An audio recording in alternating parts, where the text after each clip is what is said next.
मानवीकरण अलंकार की परिभाषा उदाहरण सहित लिखिए। यानी कि आपको मानवीकरण अलंकार की परिभाषा बताना है और साथ में उसका आपको उदाहरण भी बताना है। तो चलिए देखते हैं इसके आंसर को। तो देखिए नाम में क्लियर है कि मानवीकरण यानी कि मानव के रूप में, मानव यानी कि इंसान।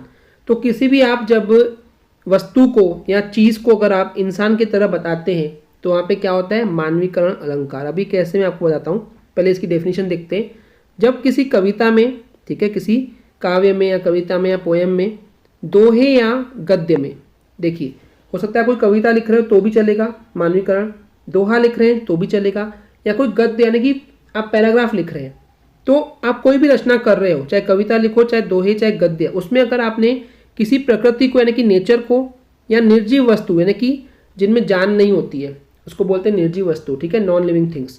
तो जो निर्जीव वस्तु है या फिर प्रकृति को आप अगर एक मनुष्य की तरह बिहेवियर करते हैं, उनके साथ व्यवहार करते हैं, ठीक है, यानी कि आप उन निर्जीव वस्तु को भी अगर मानव समझ करके, इंसान समझ करके, मनुष्य की तरह उनके साथ बिहेव करते हुए अगर आप दिखा रहे हैं उस कविता में, दोहे या गद्य में, तो उससे हम क्या बोलते हैं, मानवीकरण अलंकार। यानी कि आपने उस निर्जीव वस्तु को मानव की तरह दिखाया, इसलिए उसमें कौन सा अलंकार है, मानवीकरण अलंकार, क्योंकि आपने उस निर्जीव वस्तु को मानव की तरह माननी हो, इसलिए मानवीकरण अलंकार हो जाएगा। अब देखिए कुछ यहाँ पे एग्जाम्पल हैं, आप इनमें से कोई भी लिख सकते हैं। पहला है, मेघ आए बन ठन के सज संवर के। तो मेघ यानी क्या होता है, मेघ यानी होता है बादल। बादल कैसे आ रहे हैं, बन ठन के। अब बन ठन के कौन आता है, वो आता है मानव, इंसान।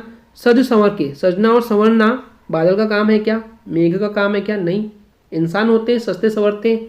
ओके, तो यहाँ पे क्योंकि आपने उस बादलों को इंसान की तरह से बता रहे हो कि बिल्कुल बन ठन के आ रहा है, सज संवर के आ रहा है, आपने मानव मान लिया उसको, इसलिए यहाँ पे कौन सा अलंकार है, मानवीकरण।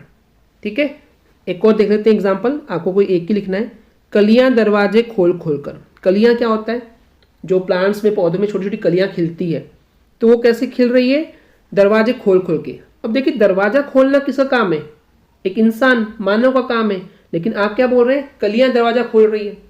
तो ये हो गया मानव समझ रहे हैं आप इस कली को, ठीक है, ये आपने प्रकृति के बारे में बात कर रहे हैं, तो कलियां दरवाजे खोल खोल कर, ठीक है, तो इसमें क्या हो जाएगा, मानवीकरण अलंकार। एक और देख लेते हैं, फूल हंसे कलियां मुस्काई। अब फूल कभी हंसता है क्या, नहीं, हंसता कौन है, मानव। तो आपने बोली फूल हंस रहा है, तो हो गया मानवीकरण अलंकार। कलियां मुस्काई, कलियां भी मुस्कुरा रही है, मुस्कुराने का काम कौन है, कौन करता है, मानव करता है, तो इसलिए इसमें क्या हो जाएगा, मानवीकरण अलंकार। आई होप आपको ये क्लियर हो गया होगा। अगर आपको हमारी वीडियो से कुछ भी सीखने मिला या नॉलेज मिला तो प्लीज हमारे चैनल को सब्सक्राइब कीजिए एंड वीडियो को लाइक जरूर करें। आज के लिए इतना ही, थैंक यू।